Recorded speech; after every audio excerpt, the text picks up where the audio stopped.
बोलती कहानियां कार्यक्रम में एक बार फिर आपका स्वागत है। आज आपकी सेवा में प्रस्तुत है बसंत त्रिपाठी की कहानी अंतिम चित्र। ठीक आधी रात को सेल नंबर 3 से लोहे के जंगले को पीटने की आवाज से प्रहरी की नींद टूट गई। यदि जेलर साहब का विशेष हुक्म ना होता तो वो कान में रुई ठूंसकर सो गया होता, लेकिन उसे मजबूरन उठना पड़ा। नींद में लड़खड़ाता लहराता हुआ वो सेल नंबर 3 के सामने खड़ा हो गया। सेल के बाहर बिजली का बल्ब जल रहा था। उसकी बीमार, पीली और टूटी टूटी सी रोशनी सेल के भीतर फैल गई थी। लोहे के जंगले की परछाई सेल की दीवारों पर छपी हुई थी, जिसके कारण सेल के भीतर एक और कैद खाने का आभास होता था। क्या है? झुंझलाते हुए तीखी आवाज में प्रहरी ने पूछा। सेल नंबर 3 के भीतर बंद कैदी नंबर 371 ने इशारे से चौक मांगा। एक तो नींद का नशा, दूसरा गूंगे से सामना। लानत है ऐसी स्पेशल ड्यूटी पर। प्रहरी ने एक भद्दी सी गाली दी और लौट आया। थोड़ी देर बाद उसने सेल के भीतर चौक के कुछ टुकड़े फेंके और फिर उसी पत्थर की बेंच पर लेट गया। कैदी नंबर 371 ने चौक के टुकड़े इस भाव से उठाए मानो संजीवनी बूटी हाथ लग गई हो। चौक को हाथ में लिए हुए वो थोड़ी देर तक सामने की दीवार को देखता रहा। ऊबड़ खाबड़ दीवार उसे दीवार नहीं बल्कि एक चुनौती लग रही थी। उसकी लाल लाल आंखों में स्वप्न का एक भीगा हुआ टुकड़ा तैरने लगा। रात गांव के बाहर से गुजरी एक्सप्रेस ट्रेन की तरह धड़धड़ाती हुई जा रही थी, लेकिन कैदी ट्रेन के भीतर इत्मीनान से बैठे यात्री की तरह तल्लीन था।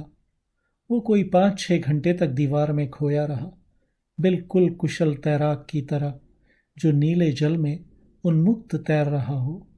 सुबह का एहसास सेंट्रल जेल के भीतर जाग रहा था। रात में सेल नंबर 3 की जो दीवार मटमैली और ऊबड़ खाबड़ थी, सुबह तक वो एक चित्र में बदल गई थी।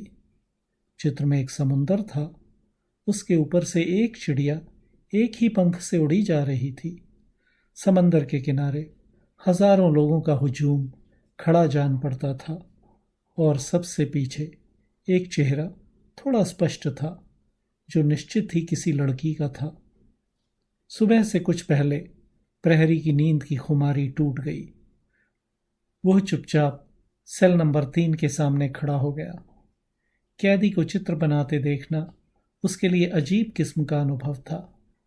बढ़े काले छितरे बाल, ऊंचा बलिष्ठ शरीर और बड़ा सा सिर, पूरा डील डॉल ही भयंकर था। लेकिन उसकी हथेली में चौक का टुकड़ा ऐसे लग रहा था जैसे कोई हत्यारा अपने मासूम बच्चे को प्यार कर रहा हो। प्रहरी के लिए पूरा दृश्य किसी जीवित चित्र से कम न था।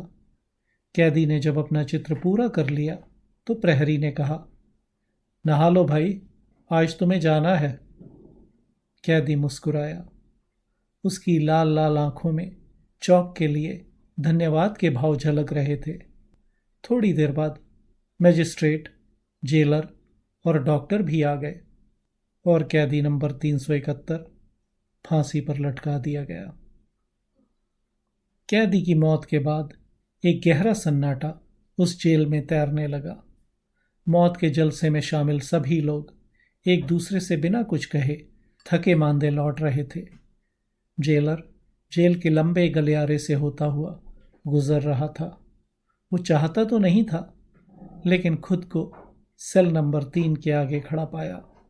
जेलर देर तक दीवार में बने चित्र को निहारता रहा। दिवंगत खूनी चित्रकार का यह अंतिम चित्र था।